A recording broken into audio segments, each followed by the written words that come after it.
ঋতুমণি চাওক, কালিৰ দিনটো অসমবাসীৰ কাৰণে আছিল গৌৰৱৰ দিন, কাৰণ অসমৰ আদৰৰ শিল্পীগৰাকীৰ কালিৰ দিনটোৰ যি শতবৰ্ষ উদযাপন কৰা হৈছিল চৰকাৰী ফালৰ পৰা, সেই শতবৰ্ষ উদযাপনত প্ৰধানমন্ত্ৰী গৰাকীয়ে যিখিনি কথা কৈছে সকলোৱে হৃদয় চুই গৈছিল। আৰু আজি হৈছে দ্বিতীয়টো দিন, অৰ্থাৎ অসমত প্ৰধানমন্ত্ৰী মোদীৰ দ্বিতীয়টো দিনৰ কাৰ্যসূচী। এইখিনি মুহূৰ্তত কইনাধাৰাত প্ৰধানমন্ত্ৰীগৰাকীয়ে আছে আৰু কিছু সময় পিছতে এই যিটো ৰাজপথত আমি উপস্থিত আছোঁ, এই ৰাজপথটোৰে ওলাই যাব। এই ৰাজপথটোৰে ওলাই গৈ প্ৰথমতে তেওঁ নাৰেংগীৰ যি আৰ্মি কেম্প আছে, সেই নাৰেংগীৰ আৰ্মি কেম্পলৈ যাব আৰু আৰ্মি কেম্পত হেলিকপ্টাৰত উঠি তেওঁ মুখ্যমন্ত্ৰীৰ সৈতে যাত্ৰা কৰিব।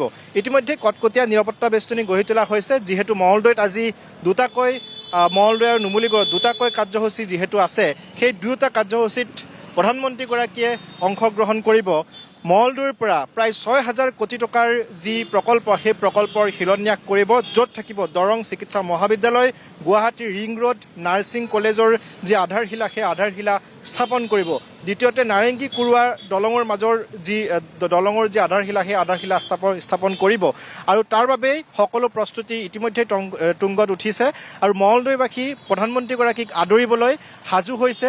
কিছু সময় পাছতে ইয়াৰ পৰা ৰাওনা হ'ব আৰু মঙলদৈৰ পাছতে নুমলীগড়ত উপস্থিত হ'ব প্ৰধানমন্ত্ৰীগৰাকী। নুমলীগড়ত যি ইথানল প্ৰকল্প আছে, প্ৰায় 7,300 কোটি টকা ব্যয় সাপেক্ষে যি ইথানল প্ৰকল্প, যিটো ইথানল প্ৰকল্প হ'ব বিশ্বৰ ভিতৰত বাঁহ ভিত্তিক ইথানল প্ৰকল্প প্ৰথমটো, যিটোৰ পৰা আচলতে 11,000 মেট্ৰিক টন এচিড উৎপাদন হ'ব, 19,000 মেট্ৰিক টন ফাৰফুৰেল আৰু 31,000 মেট্ৰিক টন তৰল কাৰ্বন ডাই অক্সাইড উৎপন্ন হ'ব।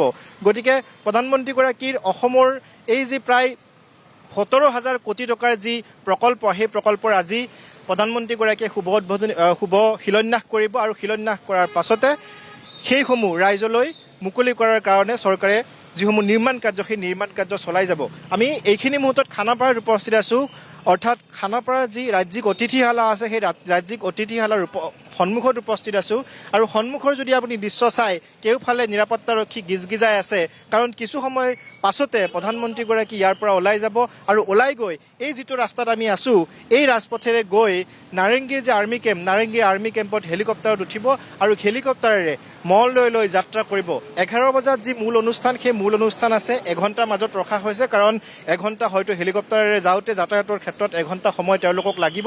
গতিকে এঘণ্টাৰ পূৰ্বে, অৰ্থাৎ 10 বজাৰ লগে লগে ৰাজ্যিক অতিথিশালাৰ পৰা ওলাই আহিব আৰু এই পথেৰে প্ৰধানমন্ত্ৰীগৰাকীৰ বিশাল কনভয় প্ৰৱেশ কৰিব আৰু প্ৰৱেশ কৰি নাৰেংগীৰ যি আৰ্মি কেম্প, সেই আৰ্মি কেম্পলৈ যাব। এইখিনি মুহূৰ্তত আমি দেখুৱাইছোঁ যে নিৰাপত্তাৰক্ষী গিজগিজাই থকা পৰিলক্ষিত হৈছে, কোনোফালে যাতে কোনো লোকে বাহন ৰখাব নোৱাৰে ৰাজপথৰ মাজত, তাৰ প্ৰতি লক্ষ্য ৰখা হৈছে। আৰু কালিৰ দিনটোৰ কথা সকলোৱে জানে, কালিৰ দিনটো আচলতে অসমবাসীৰ কাৰণে এটা গৌৰৱৰ দিন। হয়, ৰূপম দলে আপোনাক ধন্যবাদ জ্ঞাপন কৰিছোঁ আমাক কিছু তথ্য আগবঢ়োৱাৰ বাবে।